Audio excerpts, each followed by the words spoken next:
Hello everyone, welcome to Manga Mondays. A little update, so as you can probably tell, I moved, and in moving, I moved to a new library system. So I was reading a couple other series, and I haven't been able to get them at my current library. So I'm going to have to place one of those interstate loans to ship it in from another library. But in the meanwhile, because I didn't want to fall too behind, I decided to start reading some of the stuff that my current library system does have. So I still want to finish the Me and My Brothers series, and I also want to catch up, because I think I only have 1 or 2 volumes left of the No Matter How I Look at It, It's You Guys' Fault I'm Not Popular, because I was really enjoying that series. Don't mind me taking a sip of my morning coffee, because it's early.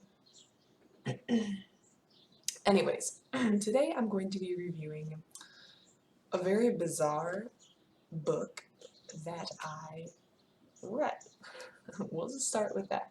So, unfortunately, I'm probably going to pronounce these people's names wrong. Um, so this is the author, I assume, Keiichi Arawi, and it's Nichijou, My Ordinary Life. And the cover, as you can see here, the cover is actually what drew me in, because everything looks normal except for there is a deer standing on someone's desk, and I was like, what the heck is going on? So I checked it out and gave it a read.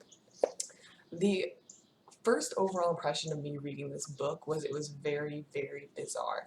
And I typically find that manga, particularly the first volume, takes a while to find its feet. So I never expect the first volume in a series to be the best because I feel like the manga has to establish itself before it can really get good. Even series that I've really enjoyed in the past, the first volume hasn't always been my favorite. It just has to be enough to hook me or for me to think there is potential to keep reading the series. So the first couple chapters I was very, very, very confused. I'm not sure if I really understood what was going on, but by the last 25% of the book I was like, okay, I'm actually starting to enjoy the story and I definitely can see myself reading volume 2. And this was more bizarre than normal, and I think the author was trying to go for that bizarre feeling, but it was very confusing, very weird. So, kind of with no explanation, we are introduced to our cast of characters, which are mostly a normal set of, I believe they are middle school girls.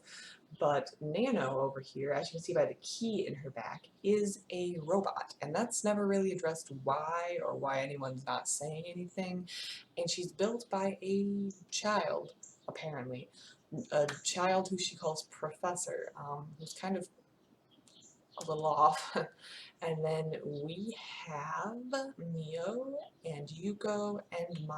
And these are all not robots and just have their distinct personalities and are kind of living their life in the classroom. But it's very, very bizarre. And it's kind of a mix of things that do not happen in school. For example, their teacher fights a principal in the schoolyard. Oh no, I said that wrong. The principal fights a deer, this deer, in the schoolyard where one girl is standing outside because she forgot her homework, so she's standing outside as punishment, and she just witnesses this, which in that scene, like, it is implied the principal is dying quite a bit, but not dying because he keeps living, and at the end, after appearing to suffer what would be a fatal head injury, he just gets on up. And like, no, that's never really addressed. That's the other thing. It's like these bizarre things happen and they're never really addressed. It's just kind of like, well, that happened. And it's a mix of those bizarre things with just normal middle school hijinks. And I think my favorite one was uh, girl forgot to study for her exams. She has exams tomorrow. She's been sick for the last 2 days, which is why she didn't study.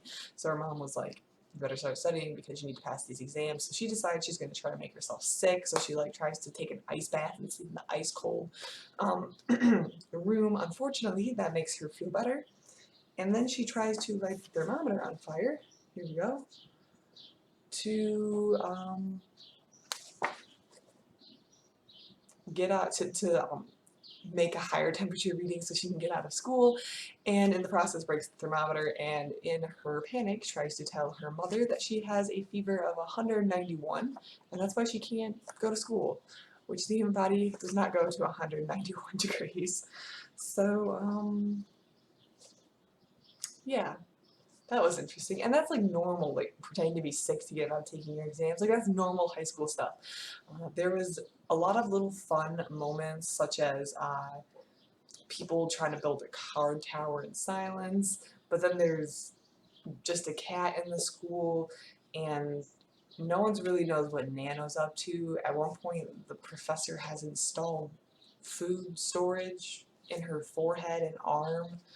Um, and she also shoots a lot of people, but they never die. I think she might be shooting them with beans, like little beans. There's just a lot of bizarre stuff that isn't really explained.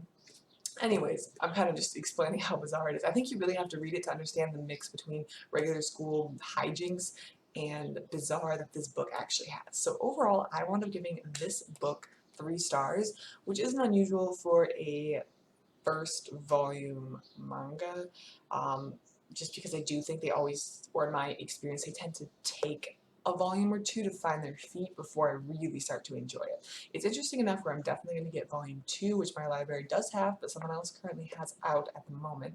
So I'm going to have to wait for them to return it. But in the meanwhile, I'm going to have to sit and think about this one. We're going to see how it continues. Right now, I don't feel like there's really a story other than just like little tiny glimpses into the character's school day. So I'd like to see some character development, and we'll see how I feel about volume 2. Anyways, if anyone else has read this series, knows what the heck is going on, and can let me know, or has other thoughts on it, please let me know because I'd be very interested in hearing about that. Otherwise, guys, have a great day.